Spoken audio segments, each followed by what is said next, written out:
questionable ends to defend her family. Please welcome Katey Sagal.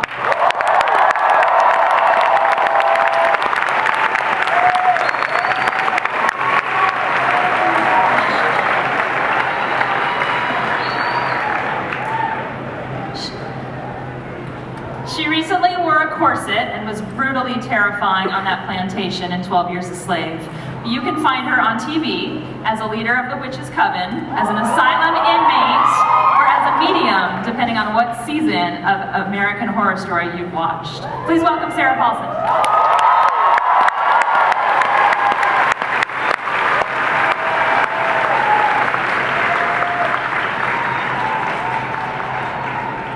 She's played up to 12 different characters, all in one drama, Orphan Black, and she makes each one of them so unique it's easy to forget that you're watching just one gifted actress. Please welcome Tatiana Maslany.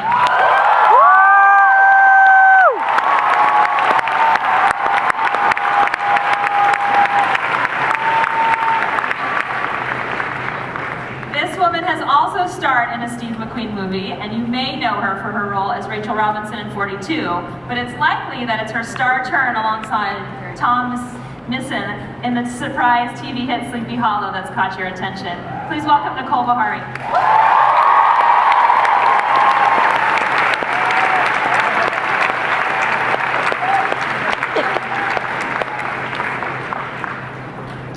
One of our youngest panelists up here today, but she's also one of the feistiest. She plays Arya Stark in Game of Thrones.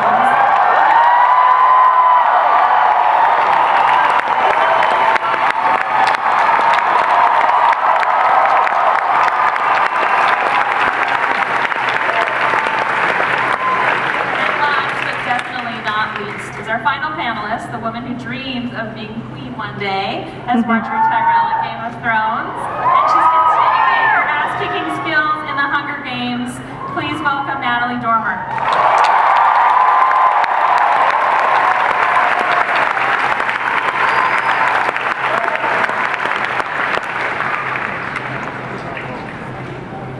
Hi guys. Hi. Thanks for being here. So clearly all the characters you play have made quite an impact with audiences, as we just saw. And what I'd like to know from all of you is, what was that first scene in the script when you first read it and you thought, I have to do this part? Well, I hadn't really acted before and was really young, so it wasn't like I need to do this role. It was kind of just more of a hobby at the beginning. But yeah, I thought she was kind of similar to me. But yeah, my 12-year-old head didn't realize that it was going to turn out to be this. But yeah, I'm glad that it has.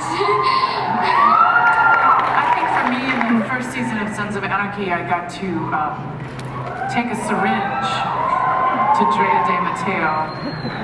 And it was in the most conniving and calm way that I threatened her life. And I've never done that, so I thought that was really something that I would want to do. Plus I got to wear all that leather, so that was good. Yes, she does.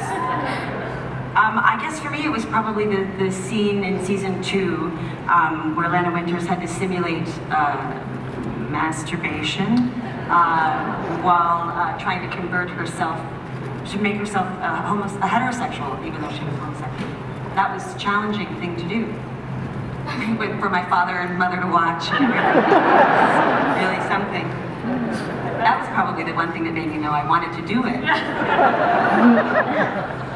For me, it was the opening scene of season 1 of Orphan Black. There's just the introduction of Sarah's character and yes, of your character. I just want to be you. Of Sarah's character and her sort of, she wasn't likable in any way. Everything she did was sort of deplorable and really, you know, she wasn't a good person on the outside, and I really was drawn to that idea, and I was fascinated by her and wanted to embody that sort of criminal thing. For me, the audition scene for Marjorie Tyrell was the famous scene where she offers Renly Baratheon to use Loras in the room with her own brother, whatever will get him going. And I had watched watched Maisie season 1 in Game of Thrones, and I thought Thrones just wrote really three-dimensional, complex women really well. There was equality there, which was wonderful, so I just wanted to be a part of the show. When I read in the script that my counterpart asked the question, "So you've been emancipated?" I figured, I think I should go for this and show them just how emancipated I am.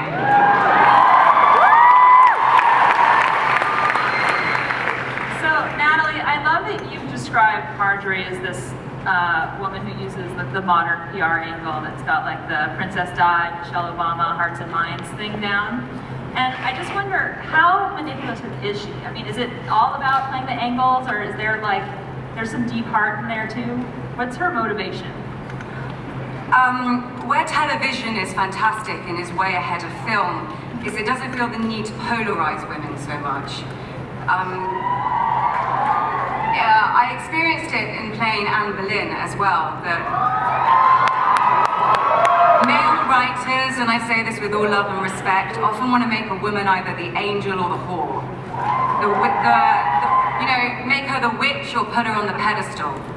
And when people ask me about Marjorie, I say they're not mutually exclusive. You don't have to be practical and politically savvy and not be a good person. You can be a good human being and be and just be shrewd. I think all these women play similar characters. They're not two separate things. Half the people in this room are probably female. We are as complex and contradictory as the men, and Marjorie is a character that reflects that. Yeah, definitely. Now, Maisie, your character has had a rough couple of years, and wandering on those hillsides, it's not so good out there. And that last scene that you had with the Hound, where you walked away, it was pretty incredible, and it seemed like a big transformative moment for your character, and I wondered how that was for you to play that. That's how you saw it. It was the main change in Arya so far. I feel like every year we're never sure if we're going to come back for another season, and you want a nice closure for your character. And I feel like heading into the new season, it's like we just finished that chapter of Arya's life. That's who she was then, and she let go of everything that she kind of had before. And I mean, during that scene, I knew it was coming for a long time, and the way that it was done in the series. It's very different to the way it was done in the books, and I wanted to know how people would react to that. It seemed to go down pretty well. It was a hard scene to do. It was hard to say goodbye to Rory. We'd spent so much time together this year, and he's such a great guy. And yeah, the scene, when I read it on paper, and when I came to set, it kind of just seemed to go really seamlessly. And we all sort of had the same idea of how the scene was going to go in our head, and when we got there and it sort of played out the way it did, it just felt really natural, which was great, because sometimes you have to change a lot of things to please different people on set, so it was nice that we all had the same idea for it. Yeah, Now, Nicole, you said that you've changed as a performer since the first season of Sleepy Hollow, where you actually were very affected by the storyline, and it was nice to see this character that was fighting for those love, and I just wonder what it is about your character in the show that you've so connected to. Well, I'd have to say, initially, in my career, I've sort of played like historical characters, and I hadn't necessarily seen myself as being someone who would do an action show or a genre, because you just don't really see my type in that demographic necessarily. So I didn't necessarily see myself doing it. And then once I found myself in the part, you have sort of no other choice but to expand your possibilities, your concept of yourself.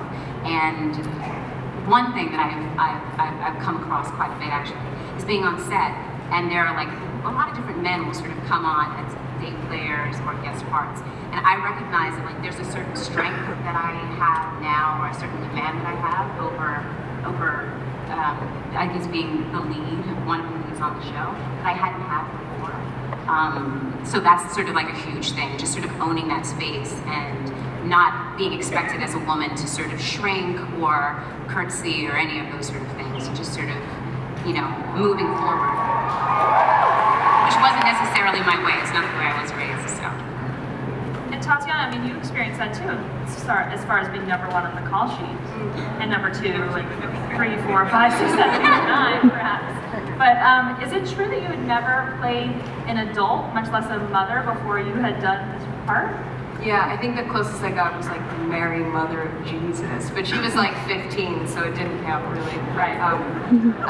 No, yeah, I had always played 10 years my junior, and this was a really nice, you know, stepping into my own womanhood, you know, in a similar way. Moving into a position of leadership and of responsibility as an actor and as the characters, you know. And the great thing about the show is I get to explore all the different insecurities that go along with that power. You know, Sarah's kind of running away from the fact that she's a mother, and at the same time so completely drawn to it. Whereas Allison is, you know, alpha mama. You know, so there's a beautiful sort of gamut that I'm able to play with. Do you have techniques for how you differentiate between those characters, as far as you had said that you make playlists for how you get into those different roles? Is that one way to access those? Yeah, for sure. Music's a big thing for me. It's always inspired me in different ways. Dance has always inspired me, and because I wanted to come at the characters with a physical change and with a vocal change and a sort of internal rhythmic change, I went to music and, you know, found that a certain playlist would move me in a different way and give me a different palette of emotion to kind of work from. And yeah, I mean, it's the same way I think that, you know, you can look at a painting and be moved a certain way. Music has that transformative kind of quality to it. And Sarah, I mean, you kind of had a similar trajectory in that, like, each year on American Horror Story, he's just providing some totally new character, right? And actually, I think probably next year, the character you're playing, maybe you could get some tips from Tatiana, considering who that character is. I'm playing a woman with 2 heads, yes. So I will be talking to myself a lot, and I'm going to be alone a lot talking to myself. So yeah, I plan on picking your brain a lot. I have a lot of questions for you about how to do it, because I imagine it's going to be a challenge. We're only a week into shooting, so I can't really say how far down the rabbit hole I have yet to go. But those characters must be 2 distinct heads with 2 specific personalities. I think that information you probably have to come to the American Horror Story panel later on to find out about that. Yes, I think, yeah, there are things to be said there. Right. So, Katey, can we talk about the end of last season? Do you think that the title of Most Hated Mother on Television is accurate? You know, I thought, I knew that was coming. I didn't know the ways and means that was coming. And I don't know, the concerned was the right, you know, I thought there would be some backlash, and there was the exact opposite. Right. And the next day, I remember I went to a signing, and people lined up with forks for me to sign. You know, the truth of the matter is that the reason people respond to the show is that one of the reasons is that they believe the characters that they're seeing. And so in the world that they live in, that kind of violence, that kind of response, and what it was that she did, it's not gratuitous. It's not something that you think, oh, well, they did that for shock value. You could actually see that that would be Gemma's response to having in her brain, she believed her entire family had just been thrown under the bus by this woman. And you know, so if you've been watching the story, you realize that that's where her loyalty lies. So, of course, that would be her response, even though it wasn't a rageful, it was not a planned response. It was just what happened. And if you've watched her trajectory, you could believe that that's what would happen. So I had no problem really going there. It made sense to me as her that that's what would happen. And what kind of things were fans saying to you when they were showing up with their gardening forks? Well, there's this really weird thing in the social media where it's Team Gemma and Team Tara. Team Gemma was certainly, you know, at the top of the heap, I suppose. You know, those that were, I'm sure there were the haters too. But you know, the truth is, I think, you know, we can't dumb down the audience. They really realize that they're watching a television program. So, you know, we can root for the ones we like, and you know, that's part of the fun of it. But you know, it wasn't like anybody, even though the fan base is very rabid. But you know, I think we all know the difference between truth and fiction, right? It's entertainment, right? Entertainment. Right. In all your roles and master different weapons, guns, carving forks, and swords, and supernatural powers and things like that. Are there any one that have been particularly challenging or particularly fun to do, or things you really enjoyed as far as the training goes? Perhaps the sword play, things like that. So in the books, Arya was written as a left-handed fighter, and I am right-handed. And when I started the production, I decided that I wanted to do everything left-handed, stay true to the books, which started out as a bit of a giggle, and it was good fun, and now it's turning out to be kind of difficult.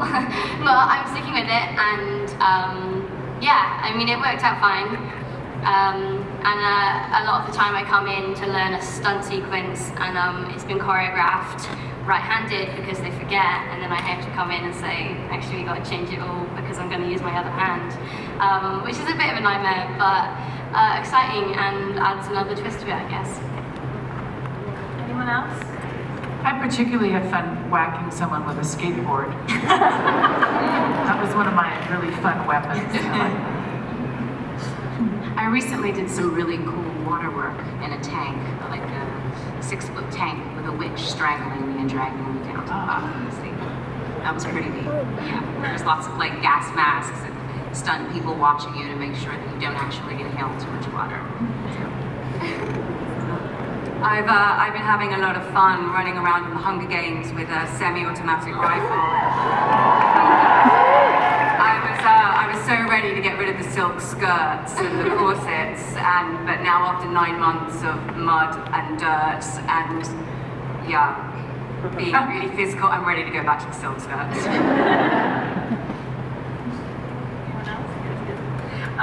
Natalie, in an interview I read recently, you talked about going out of your comfort zone when you're performing, and that that's kind of when you really get the biggest charge. And I'd like to open this up to all of you about those times in your careers and in your roles where you really are pushing yourself and you think going in, I'm not certain I can do this, and how you come out on the other side and what that feels like.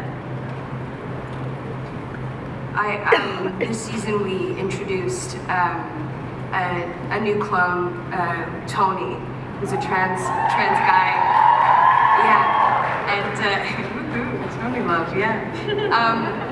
And for me, that was a huge, you know, responsibility and a huge privilege to get to explore gender in that way. And you know, our show's about identity, and so it made perfect sense for us to go in that direction. And it challenged ways that Jordan Gavaris and I, who plays Felix, got to interact, because we've had so many different dynamics between the two of us, and this one sort of went into a sexual tension. And to me, pushing out of my comfort zone, as soon as I don't want to do something, as soon as I have fears or doubts, it's like that's where you have to go as an actor, because then all of the surprising stuff comes out of there and you don't know what you're capable of, you know. And I feel like we're in fear at all moments. At least I feel like I am, you know.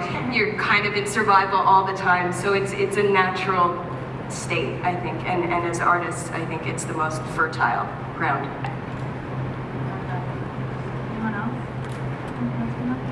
You go. Oh, you're so polite. It's our first Comic-Con. It's true. I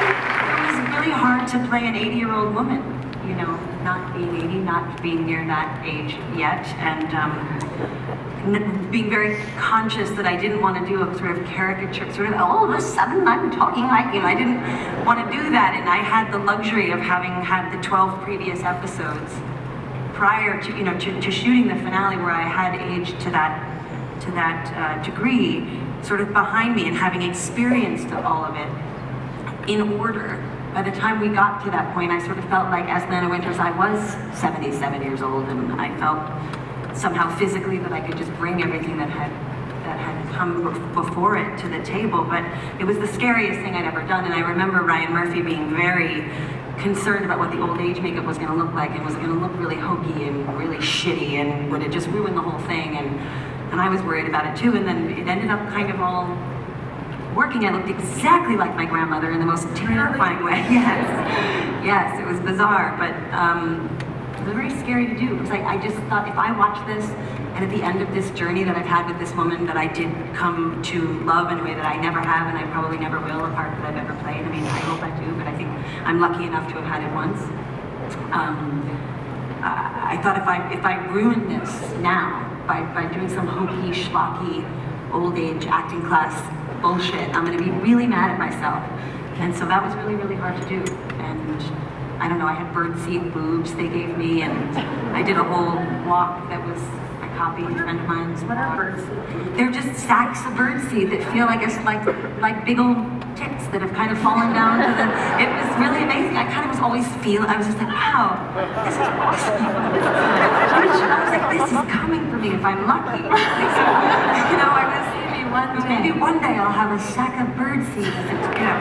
No, but it was challenging, but I feel similarly that the harder it is, the more I'm aware that I'm showing up and doing my work, and I can go home at night feeling like I've actually done something. I didn't have to worry about looking pretty. I mean, I didn't have to worry about being attractive to other people. I was playing a woman who was captured and who came out and killed everyone who got in her way, you know. So, I mean, including her own son, and, you know, it wasn't easy, but I was really happy to be asked to do it. That was a long-ass answer, I'm sorry. That was good. Yeah, I just wanted to, you know, I'm a little bit afraid every year by some new thing and it's just awesome to feel that way and to feel challenged. I can name every season, you know, having to be raped by a white supremacist, or having to put a gun to a baby's head, or do things that, you know, but I have to say the most terrifying things still are the very little simple things. When I have to hit some emotional mark, sort of out of nowhere it feels like, and I have to really be where I am, you know, or somehow drum it up. You know, I had to do a scene yesterday that literally in a page and a half I had to go from A to Z, and I was like, I don't fucking know what this is. You know, and you're on the day, and it's television, so you have to go quick. There's no about like, well, come back tomorrow, try it again. So those are still, but you know, as an actor, and for me, having come from comedy for so many years, where I was challenged, you know, the kind of the blessing and the curse of television is you get to be really well known as one thing, and then it's hard to step out. So I've been so blessed and grateful to be able to really, like, I want to say every episode there's something really like, oh no, I don't know how I'm gonna do that, and then you do it, and then you feel great, and it's just like, you know, it's enjoying your job. It's having a good day at work. And I do think there's something really crazy about any performance you see on television that's even halfway good is a testament to a really talented person, because it happens so quickly. There's no time. You know, you do a movie, you get to do 3 pages in a day, sometimes less, maybe sometimes a little bit more if it's a lower budget movie, but on these television schedules you're producing such incredible volume of material with no time.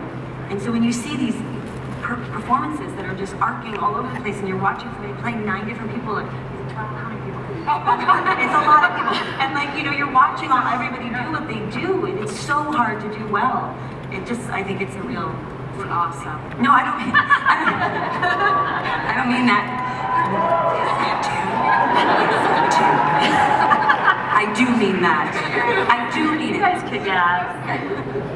Tatiana, how many characters will you play in a day? 3 first season and 2 second season. Well, no, that's not true. 3.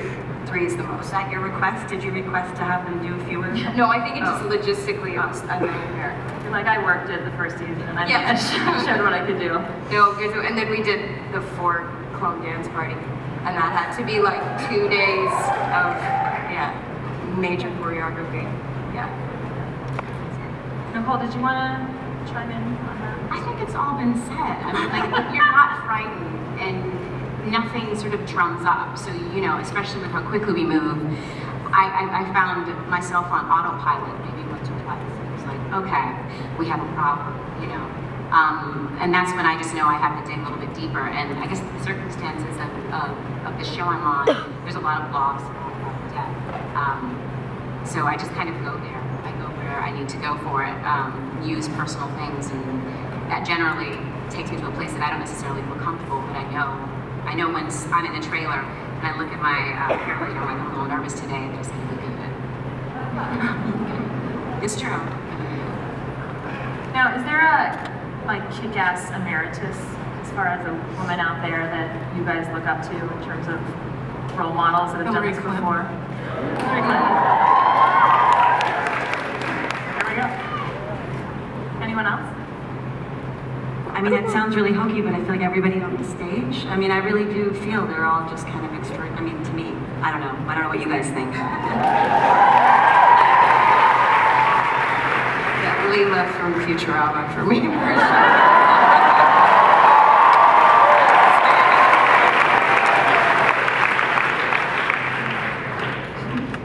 Anyone else? The women on stage. So Maisie, you know, the first thing Emma Watson did after she finished playing Hermione was she cut off all her hair. She was so sick of like being a teenager and not being able to express herself the way she wanted to because she was Hermione. And I just wonder if that's something you relate to, being Arya Stark during your teenage years. Yeah, totally. I mean, this industry, we have to be blank canvases, and I've realized that. And then when you get a role, they build on that, and you become that person. And particularly being so young in this industry, I feel like I have to find who I am as a person, like anyway, and go through my teenage years, and also live in the limelight, and you know, juggle all of that at once, which sometimes does get really, really hectic. And yeah, it's hard. I would love to, you know, do crazy things with my hair, and I recently got my nose pierced, and that was like all hell break loose, and everyone was like, Arya doesn't have a nose piercing, this is crazy. And yeah, so it's difficult, and you know, it's to try and express yourself and be yourself, which is what everyone is constantly telling me, you know, just be yourself and be true to yourself. And it's kind of hard to do that when you can't, because yeah, for whatever reason, yeah, it's just finding the balance between the two, I guess. But kind of on the flip side now, like what we were talking about earlier, is sometimes these roles allow you to do things that maybe you wouldn't be brave enough to do on your own. Like maybe you wouldn't shave one side of your head, it was up to you. But for the part, it was something that you were required to do, and then you kind of get to like own it. It's something that it's probably really fun, I would guess. Yeah, the beauty of being an actor is that you find yourself in places, physically in places, or doing things or learning things that you wouldn't ordinarily do. And so we have a multitude of lives for the price of one. And you know, that's the gift of being an actor. So, and Tatiana like times that like twice over. So yeah. So, if you guys could trade roles with any of your castmates on your current shows, Tatiana, it's kind of a hard question for you to answer. But for everyone else, who would you want to play if you could play somebody else on your shows that you're currently on? Cersei Lannister. We were just talking about this backstage because apparently there is a quiz online on which Game of Thrones character are you? Has anyone done this? So you can go online and you answer some basic multi-choice questions and what character are you? And I did it, of course, as Natalie Dormer, and I was Arya Stark. I thought it was cool. And I've never done it, but I'll have to now, and fingers crossed I get Cersei. I think she's going to be Peach Dinklage. I think she's going to be Tyrion. I would just be my Gemma. Yeah, I don't want Who to else be would you anyone want to be, seriously? I would probably want to be anyone that Frances Conroy played. Myrtle Snow, for one, I would like to be. I would, you know, the Angel of Death, she was so amazing as that. And then, you know, Moira, I would probably want to do anything Franny's doing. Yeah. Well, what about you? John Noble on our show plays this. He plays this like puppeteer. I don't know. He's the son of Ichabod Crane, but also a grown man from 250 years ago. And he's sort of this conniving, deceitful, adorable, seductive man. I would love to do that because Abby's very straightforward, you know. Tatiana, do you have a favorite clone? Depends. I mean, it must change. Yeah. 3 times a day. Yeah. Yeah. No, it's kind of, it's all over the map. I mean, Katey, does it ever, well, you must take your work home with you, considering your husband is creating that amount of violence that you're involved in? You know, I'm pretty good about, I have 3 children. And, you know, there's nothing like 3 children to really pull focus. And, you know, it actually keeps things in balance and keeps things, you know, right-sized. You know, I think the way to do a good job is to not bring it home all the time and to, you know, just sort of let it lie. And I'm not super methody. You know, I don't walk around, you know, shooting my gun on scenes when I'm not in it. You know, there are actors that really have to sort of be that person all the time. So, you know, for me, and then my husband and I have found, you know, we've had to find a balance over these last 7 years where we, you know, we try not to talk about it a lot at home. So, you know, because it's so much of what goes on. And like I said, my children really, I mean, I definitely have emotional moments where I'm maybe a little bit sadder that day, but I think I pull out of it, actually. Yeah. So, Nicole, your Sleepy Hollow has been called out in a positive way because there's your relationship with Tom is platonic, and you've seen a lot of shows where that's started, those relationships have started out that way. Do you think it's going to stick? Do you think that they'll try to take it down the romantic path that shows tend to do? I certainly hope not. That was one of the things that drew me to the project was that Abby wasn't defined by a man in any way. That she wasn't interested, and actually that she was very disheveled because that's how I lived my life actually. So it's kind of nice to go to set and not have to worry about how you look and really focus on your intentions and getting the job done. It takes so much pressure off of me just as a human being and allows me to take it in a different way.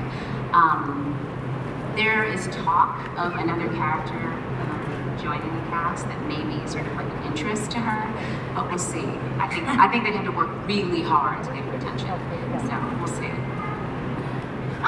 Pardon? Oh, a shipper. Shippers, yes. There you go. So, being a woman that kicks ass, you guys have the right to get mad or be pissed off.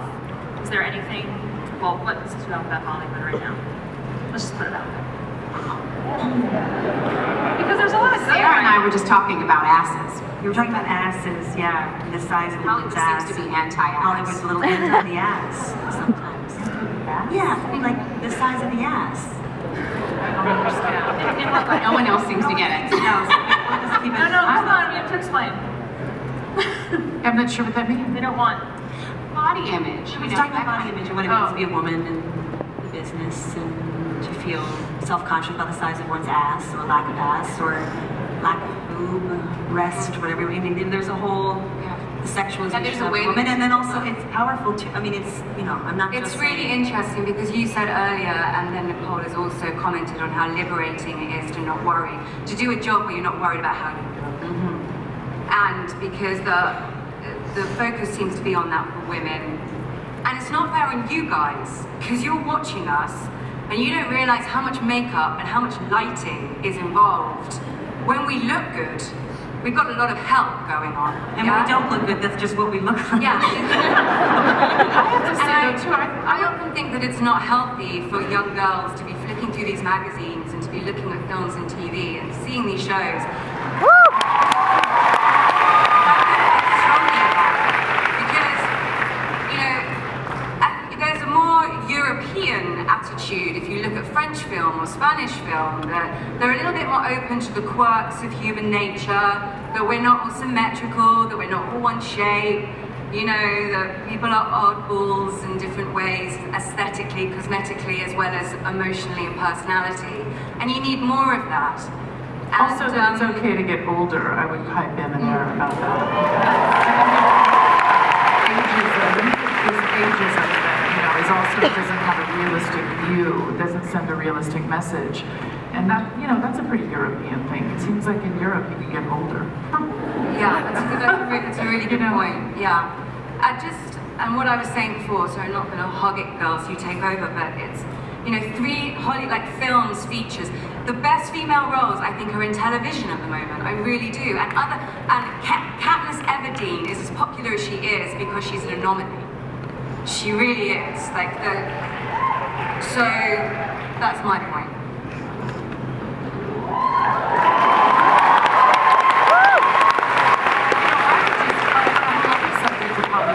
Pisses me off is the issue of piracy. And I would just sort of encourage people to pay for their movies, to pay for their music, and to pay for those forms of entertainment that we all enjoy. Because the point of it is that, you know, it's very easy to say, oh, a lot of rich people make that product, and why do they need this? Why do they need that? But the truth of the matter is that trickles down to everybody. And that, you know, the artist needs to be paid, whether you're the writer or the crew member or the actor, whatever it is.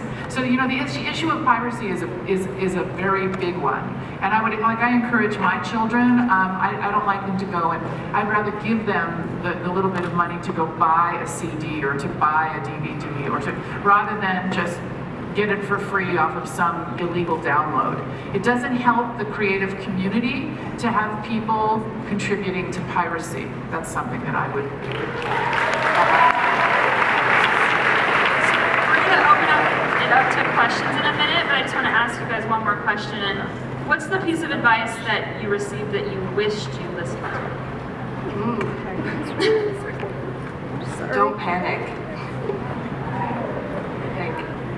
I think we're, you know, for me, I hope my career goes on, you know, forever. And I think there's a panic to, I don't know, to get somewhere that this is not a real thing. I think this is a lot of actory talk, but to get to an end result or a product and not enjoy the kind of mess and the journey, which is something, you know, to do with control and kind of, again, packaging, you know, this sort of, oh, I did it, and now it's there, and it was perfect, and it's what the director wanted, or whatever. I'm really fascinated with the idea of the mess, and the mess being, you know, the art, and that is a thing you'll grow into your entire life, and you don't have to get there now. It's a journey. I might say, I remember somebody told me early on not to make choices based on your life. To first make choices based on your life, and that the work will follow. And, you know, I think that I listen to that more now, probably because I feel more secure and that I've continued to work for a certain amount of time. But as a young person trying to get something going, I feel like I slighted my life in a lot of ways, just in the name of my ambition or my paranoia that I wouldn't get another gig, or, you know, we become so self-centered in this journey of, you know, we're our own advocates as an actor. You know, you're your own sort of cheerleader. And so I think I might have listened to that advice a little better. Not that I haven't had a full life, but I think I missed out on some stuff when I was younger because I was so, you know, focused in that way. It was such a blessing to have a family. You know, at a certain point, you know, and I just kind of got them in there, you know what I mean? Like I brought them to the set with me, and they, you know, I was able to do both things because I couldn't figure out that dilemma. How am I going to have children and stop, you know? And I think as young actors, you know, we just have to do that anyway, and it all works out. But I think, so that would be the advice that I would give, and the advice that I'm going to take. Yes, because I don't know what I haven't listened to or what I've ignored, but that I'm going to take. Yeah, good advice. I just, you know, I'm so afraid it's going to go away at any given moment. And you can't stop. Stop to do what? Have a life? have a baby, meet someone. I mean, what? No, I don't. Questions from the audience? Let's do it.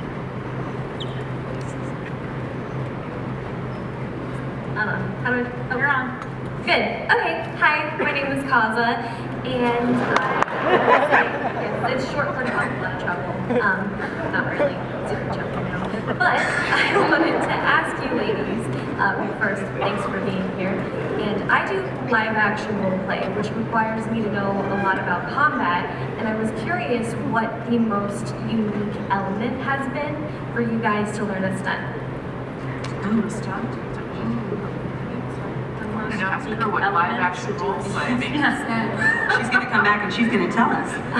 Live action role play is interactive theater, a book, a video game that has been turned into a live action event where you get to be those characters. Oh.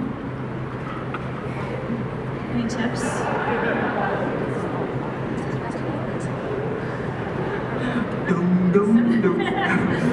Tips for the action stunts that you guys have done.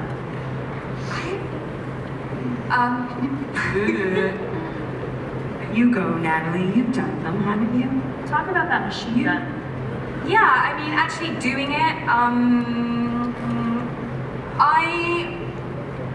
don't get to hold the sword as Marjorie Terrell, but I went to drama school with Nicole's co-star, Tom Maisie. We trained together. And at drama school in Britain, you do a lot of stage fighting, stage combat. It's like part of our classical thing.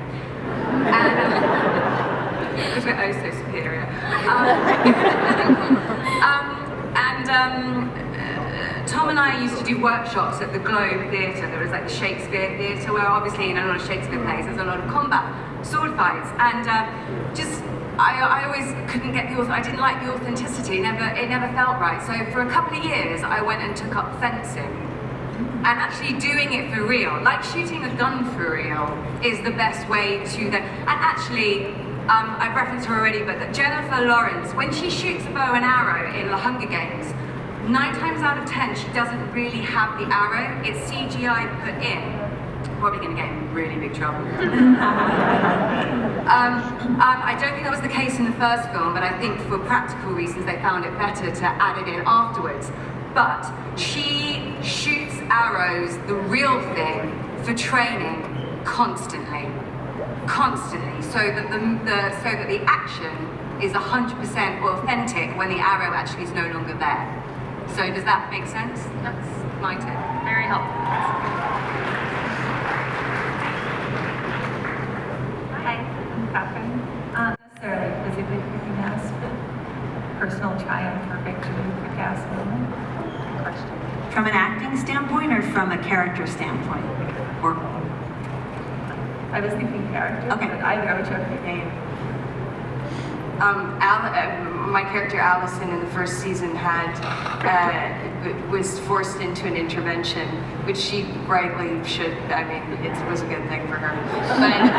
But she sort of has this moment where she just projectile vomits this stuff at all of her friends who've kind of cornered her, and it was such an exciting moment for her because she's so contained and so kind and sunny and together and perfect and pretty. So for her to get to just, scream sketchy words at people was really a thrill, and kind of a nice success for her. Yeah. My character, Aria, a lot of the time is very confrontational and never really very passive. Usually just comes out and says what she feels, except for one time in season 2.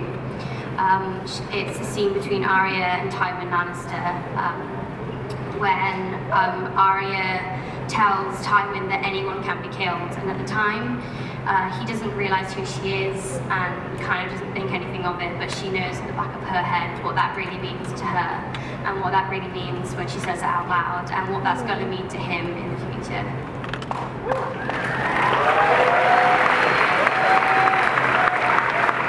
was a scene in the finale at the end of last season where my character Abby finally decides that she's going to be one of the witnesses and takes on her actual destiny. I guess throughout the season, they had been working as a pair, fighting as partners constantly, demons, witches, the whole thing. But finally, she goes in alone. I thought that was like a huge moment where she actually like believed everything that he was saying and decided to go in by herself to hell, basically.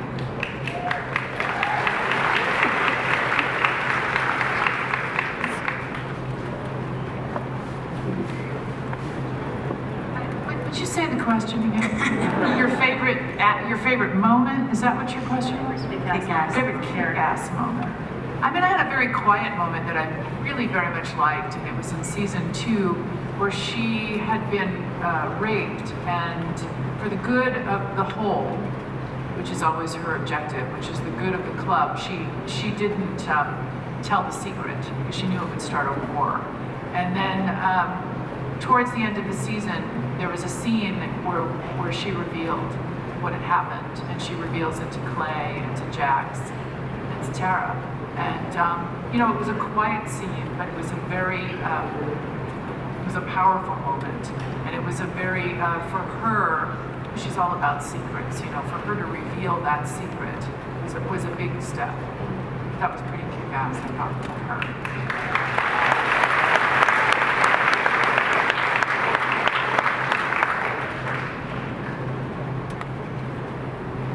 I have like 30 of them. I mean, no, the one that comes to mind immediately is the scene in the finale of this past season on Coven when my character's mother, played by Jessica Lange, died in my arms. And it was a kind of, they had such a contentious relationship the whole season, and the only way for Cordelia my character to own her new supreme being title was to let her mother go.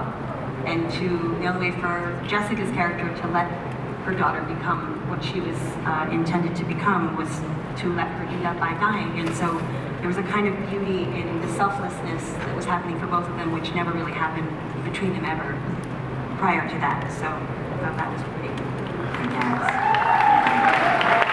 My kick-ass moment would be, I want to be the queen.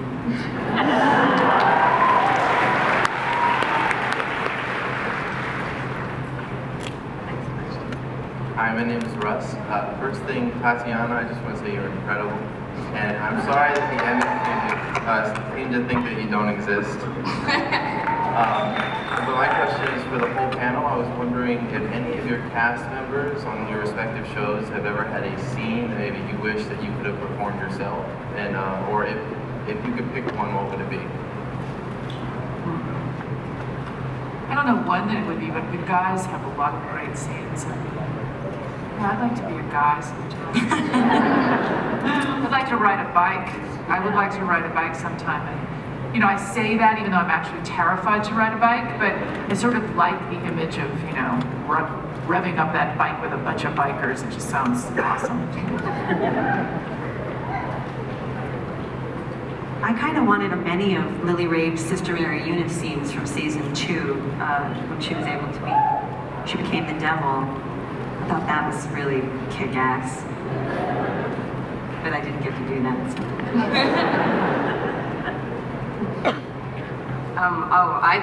There's episode 2, I think, of season 2. Mrs. S kind of exacts, she sort of shows her true colors and kind of murders a couple of people in cold blood, and the way she did it, I think I just want to be Maria, really. Anything she does is amazing because she just has this stillness and this violence about her that's just so under the surface. It's amazing. So I'd love to do that. Again, John Noble tying people up on trees. I really desperately would love to do that. I would love like a magic power of some sort. So yeah, our finale with John Noble. I'd love to just do more stunts. a lot of the time we have doubles that do things for us in case we get injured or whatever, which is so stupid, in my opinion. So yeah, I'd love to do more of my own stuff, and I'd love to do more work with the horses. I know Richard Madden, who plays Rob Stark, got to actually gallop, and like I want to actually gallop instead of someone else galloping for me. So yeah, I'd love to do more stuff with the horses. Rob Stark.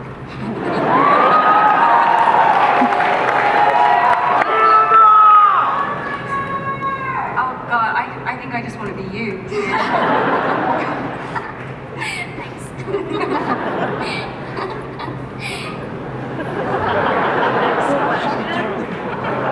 Hi, I'm a little bit. Tatiana, just wanted to say real quick that seeing your beautiful face yesterday at the club meeting at the World. Thank you. Amazing hat. Oh, thank you. So to all the ladies up there, if you had the opportunity to play any superhero or villain, regardless of gender, who would it be? I would pay Spider-Man because the typical superhero look is this strong, muscly, big character, and I like the Spider-Man is kind of agile and not that, and like kind of unsuspecting as well, rather than like coming out and like lifting up a car. It's like, I don't know, I feel like it's a lot more subtle than that. So yeah, Spider-Man.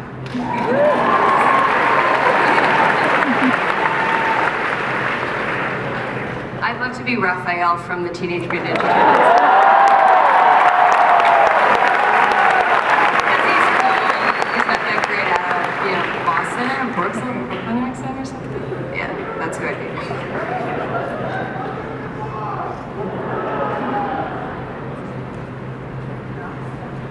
I guess on the flip side, I would like to lift up a car. I probably would want to be the Hulk. Like, very quiet and unassuming, and you press the wrong button, it's on.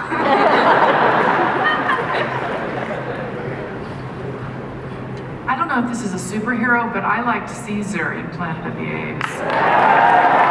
Hey, Caesar. Oh, I do too. They do too. Yeah. For me, it's probably Wolverine. I like that. Also because I sort of look like that in the morning, so my hair is like, I'm like, oh, like, this is, you're totally, it's like, yeah, totally. I don't know, that's a really good question. I was always a huge Batman fan. Like, the psychology of that man is so interesting, and it's why it's had so many reincarnations.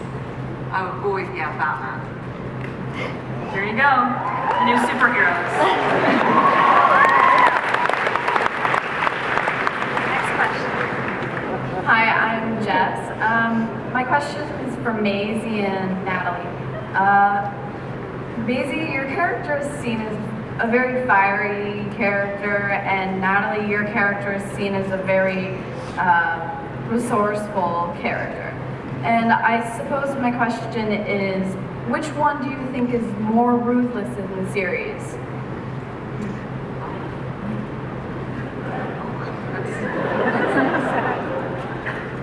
Well, I say the way Marjorie can manipulate characters is not something to be messed with at all. So it's for very different reasons. I mean, physically brutal. You know, some of the kill scenes that Arya has had have been vile for a 12-year-old to be experiencing that firsthand. It's awful. And I think we all like to turn a blind eye to that, actually, as well, which is something that I kind of wanted to bring up. That there's a 12-year-old girl that living in this world, and we all like to kind of brush that aside, that she actually just put a sword through someone's throat and like, hey, that's such a kick-ass moment, which it is, but you can't live your life like that and be okay in the head forever. Like, that's not the way it works. So then coming on to episode 10, when Arya does decide to leave the Hound, there is no real reason as to why. She's not sure what's right and what's wrong anymore. And there is really no right or wrong answer, because that's what Game of Thrones is. It's just these people that are desperately trying to, for whatever reason, gain power or the throne or revenge on their family, or, you know, and I think it's difficult to say that a character is good or Well, bad. Maisie's totally knocked the nail on the head by saying, and you have, it's an astute question, because the answer is Game of Thrones shows you all the different ways you can wield power. Whether it's psychological, physical, sexual, dragons. Dragons if you're given the choice. But, you know, that's the secret of the writing. That's why it's such a compelling show, because it shows how different people are given different weapons, physically and metaphorically, and how they use them.